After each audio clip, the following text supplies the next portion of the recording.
to actually cement that allegation that this particular individual, Samuel or Sami Uy, is a drug lord. Do you find, are you looking at possibly any space or room for error that this particular individual is a drug lord? I understand that, I could be wrong, but the defense can ask permission from the pretrial chamber to appeal the decision on the confirmation of charges. Kasi in confirmation of charges obviously was decided upon by the pretrial chamber. Yung jurisdiction naman was decided upon by the appeals court. Kasi sila po yung pinakamataas na korte doon. During this time, which we're talking about maybe 3 to 6 months on an average, there obviously is still that question on interim release, and it could be asked again. Do you think, what is your personal opinion, especially looking at, considering the age of the former president, would you be okay? Not that you will make that decision, but your personal preference, are you okay with sakaling magkaroon po ng interim release? Hindi po ako papayag na magkaroon ng interim release. Unang-una, alam natin ito sila Duterte na gagamitin nila yan. They will use that at iabusuhin nila yung interim release na yan. Na-imagine nyo dito sa sitwasyon natin sa Pilipinas, kung maibalik nila yan si Digong, gagamitin nila yan for a regime change na mga galaw para pagka nakuha nila yung poder, wala nang balikan yon. Alam din ng ICC yan na hindi nababalik si Digong kung marirelease nila. And yung age naman, may mas matanda pa sa kanya before na hindi naman ganyan binigyan ng ganyang mga pribilehiyo.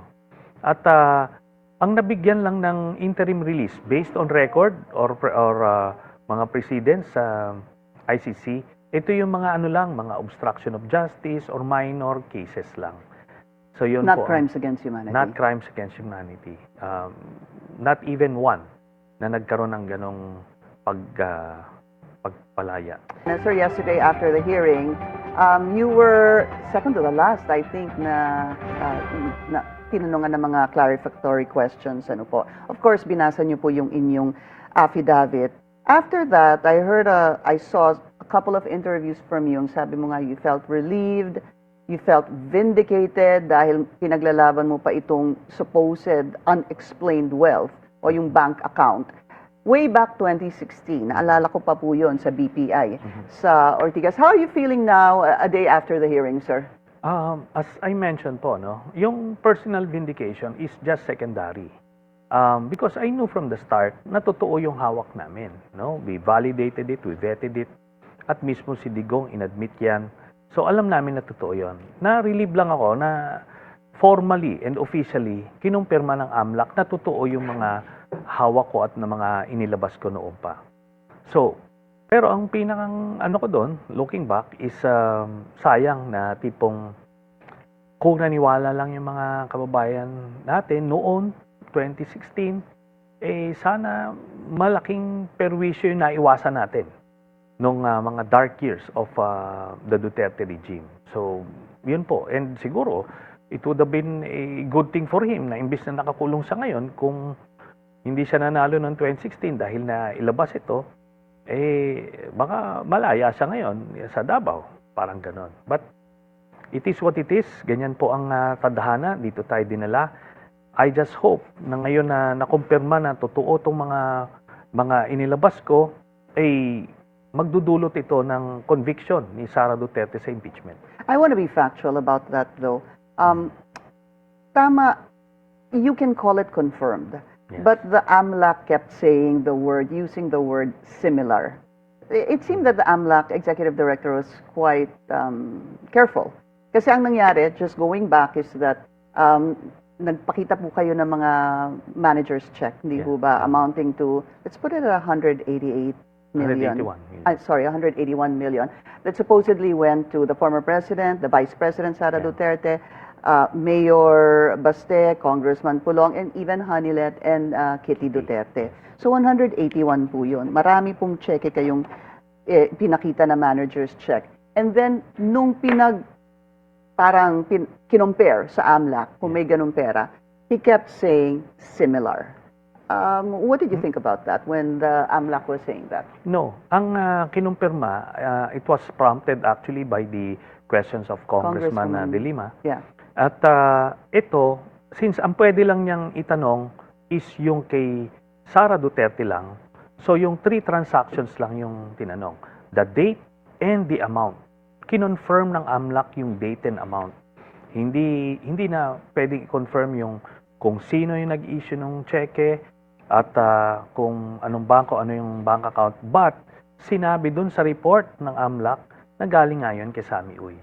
So that much was were confirmed by the anti-money laundering. I'm gonna Council. jump into Sammy Yeah. Uy already because Yes. sinabi niyo nga sa kanya galing to mga cheque to the Duterte family.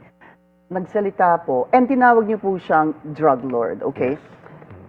And your premise there was a witness in the past who was saying that he was involved in illegal drugs, that he had a laboratory, allegedly, yun po yung inyong kwento. Nagsalita po si dating Secretary Manny Piñol at basically sinasabi niya na Sammy Uy, a collateral damage in the dirty game of politics. Kumbaga, ang sinasabi po ni Secretary Piñol, he is a legitimate businessman. Siya po ang may-ari ata ng napakalaking appliance store sa Davao. Marami po siyang kakilala. And yet, nagagamit daw siya dito dahil sa politika. Oh, ito At po. hindi siya drug lord. Yeah. Ito po yan. Unang-una, kailangan mag-enter siya ng appearance. Ano ba siya? Who is Mr. Manny Piñol sa buhay ni Sammy Uy?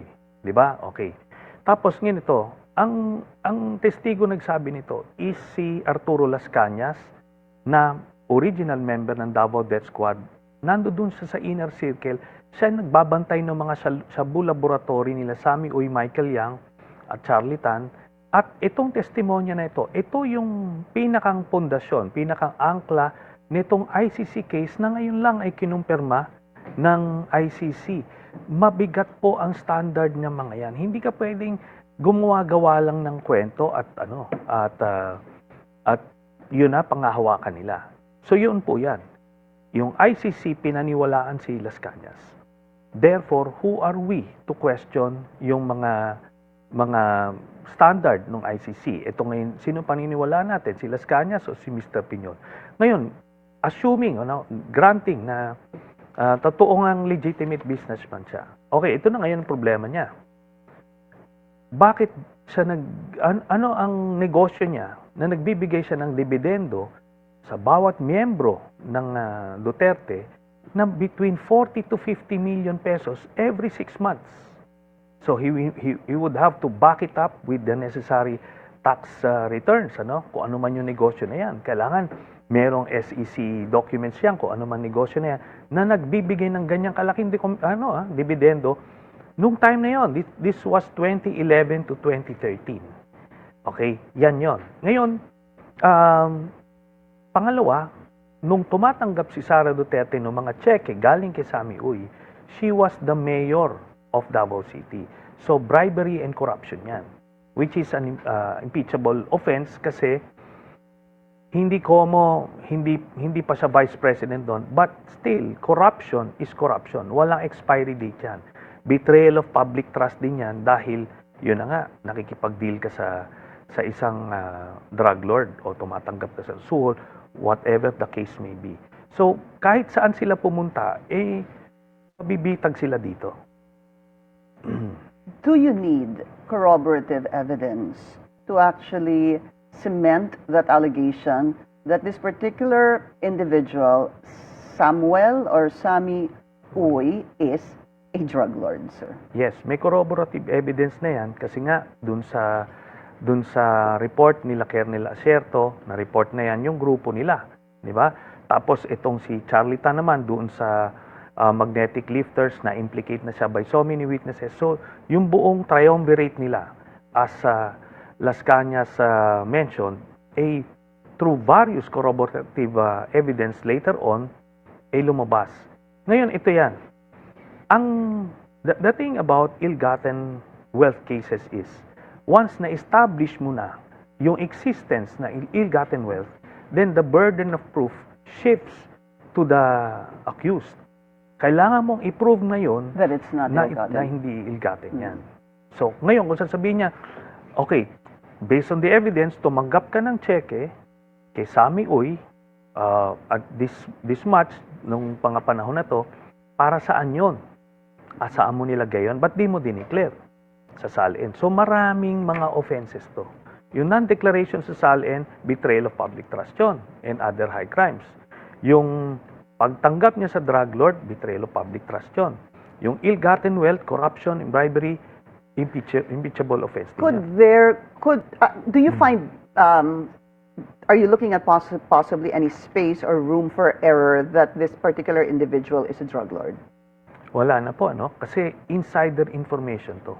Kagaya ng mga ganitong klaseng mga krimen, yung mga murder, yung mga sindikato na gambling, mga gambling lords na kagaya nitong kay Atong Ang, di ba? Yung pagpatay, hindi mo kailangan ng mga dokumento rito, kailangan mo ng insider witness. At yung insider witness, yun yung mabigat. So, in this case, itong sa drug cartel nila, insider yung nagsalita eh. So, ngayon, yun ang mabigat dito. Hindi ko naman kilala itong Sammy Uy from the start. Nakita ko lang ito dun sa affidavit ni Las Cañas na pinasa niya noong 2020. Then, binalikan ko yung bank accounts ni Duterte.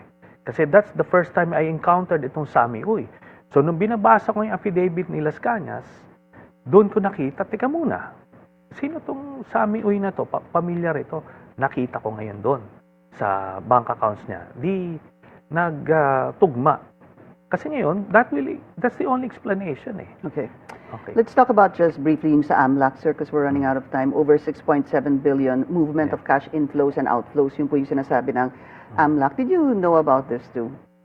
Ang nakita po namin, yung inflow doon sa joint account ni Sara Duterte and ni Digong, ang total noon 2.4 billion way back in 2016. Tapos meron din kaming set of documents na kay Sara Duterte lang and in joint account with Mads Carpio and the other members of the family, 111 million. So yun yung nakita namin noong 2016. Tapos pag tinitignan mo doon sa report ng AMLAC, pagka binawas mo yung inflow and outflow, ang net niya, 700 magsaswak siya plus. ng mga ganong amount. I think it was around, yeah. I could be mistaken though because there was a lot of numbers really na lumabas doon. Because of that, sir, sabi mo nga, this was something you wanted exposed since 2016. Do you think that even with this hearing and what was said or stated during the hearing, that will affect the popularity of the Vice President? I'm very sure about that. Kasi ganito po, no? Nung sa panahon kay Vice President Binay noon, ganyan din eh. Every hearing namin, bumababa yung kanyang rating until nag-collapse na totally nung lumabas na yung Hacienda Binay.